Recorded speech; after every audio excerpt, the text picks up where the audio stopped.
Hey y'all, and welcome to the Birmingham real estate market update, COVID-19 special edition. This is the 18th week of us going through and keeping tabs on the Birmingham market, seeing what's happened in the last week, and also taking a look at inventory.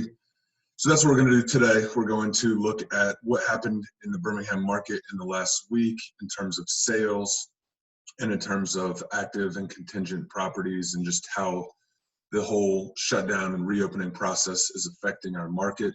And then the second thing we're going to do is I always like to cover what's going on with the stimulus and recovery efforts that are coming out, especially centered around small business owners, self-employed people. That's a lot of my clients, a lot of my friends are in that category. So there's a lot of things that have come out to help. One of the biggest ones recently is the Revive Alabama grants, which I talked about last week, but I've gotten a lot of questions from people about those. So I wanted to go into it a little bit more, and time is tight. So watch the video now and go ahead and take action, because you really only have until like tomorrow at midnight. So we'll talk about those two things today. We'll go ahead and get started. My name is Rob Drum. If you don't know me, I am a real estate broker at eXp Realty here in Birmingham, Alabama. My contact information is in the description below in this video, so I'd love it if you would reach out if you have any questions about real estate, or if I can help you in any way with anything you see in this video or just anything. Be happy to talk to you. So for the last week, we had 524 closings. That compares to the same week the previous year at 504. So about 20 more closings. And then when I went and looked at the kind of revised numbers for last week, we had 579 closings, and that compares to 551 for the same week the previous year. So a good bit higher last week, a good bit higher actually the week before that and the week before that. So for July, I think we're going to be seeing kind of a strong bounce back in the number of closings compared to, the drop off we had as a result of the shutdown. So I think we're seeing a strong bounce back in the volume of closings, but I don't know, because of what I'm about to say, it's hard to say if that's going to continue, because what we've got is a continued drop in the number of active and available listings on our MLS. We see again this week almost 100 less listings available. So properties just continue to be scooped up as soon as they're listed. And going into this category, the under contract, contingent, pending. So we have 50 more than we had last week in that category. And I know I've had probably 2 listings in the last 2 weeks, and I've got another 3 coming that are all pretty quickly.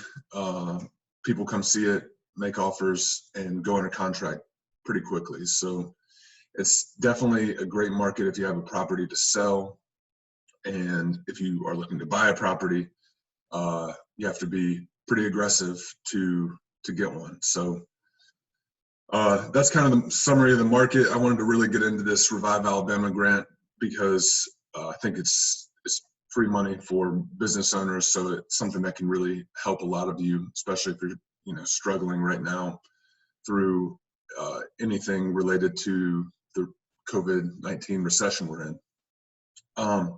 So these grants are from the CARES Act. Alabama was given, I guess, $100 million to give away. They've kind of earmarked it to give away to small businesses. And it's a first come, first served basis. So when you apply, the first people to apply and get it, that's who gets it.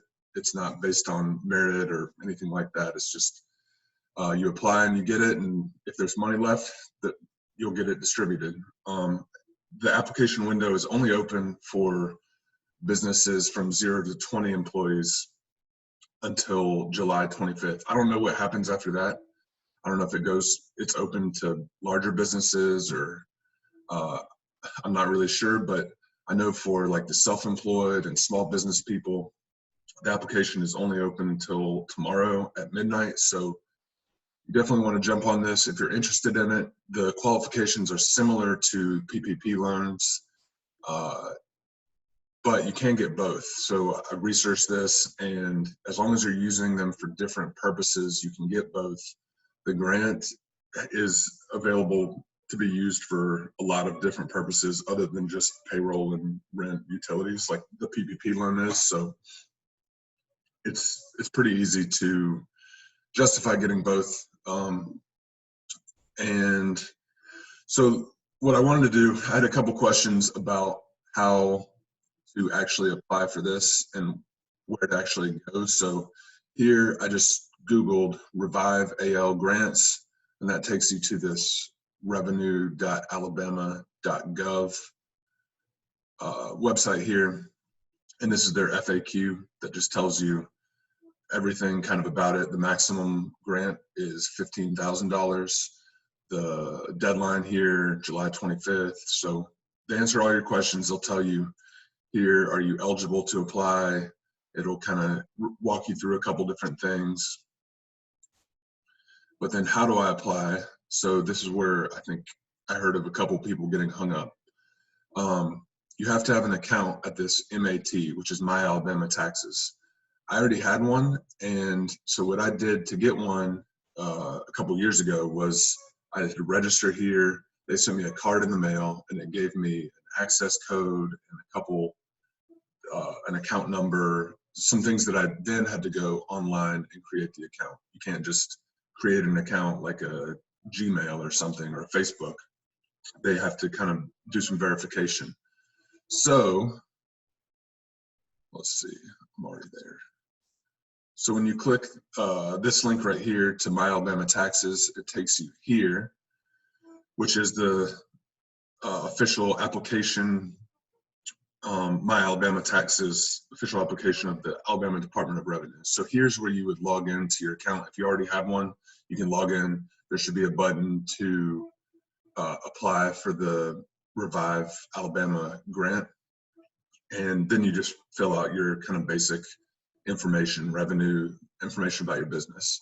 If you don't have an account yet, they've created this right here because this is like the extra step that you have to take to create the account.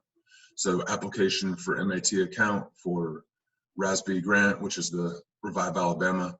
So that will take you here, and then you fill out this information, provide them everything you need, and then as it says down here, email the completed application. This is kind of like a fast track, streamlined way. So I had to fill out something online, they had to mail me something, then I had to take that information and put it back online to get my account started. So it took a couple weeks, which doesn't work for these grants. So they know that, and they created this way of doing it. They created this form to be used to get a My Alabama Taxes account.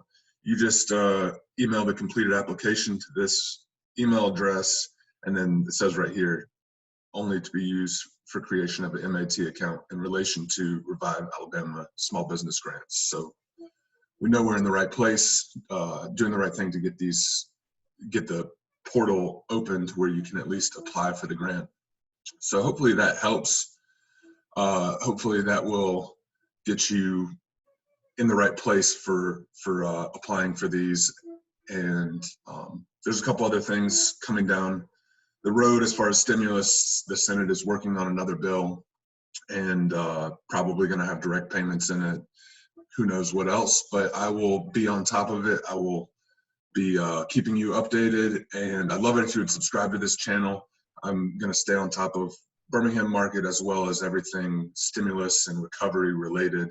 And my name is Rob Drum. Thank you all for watching, and I will see you next week.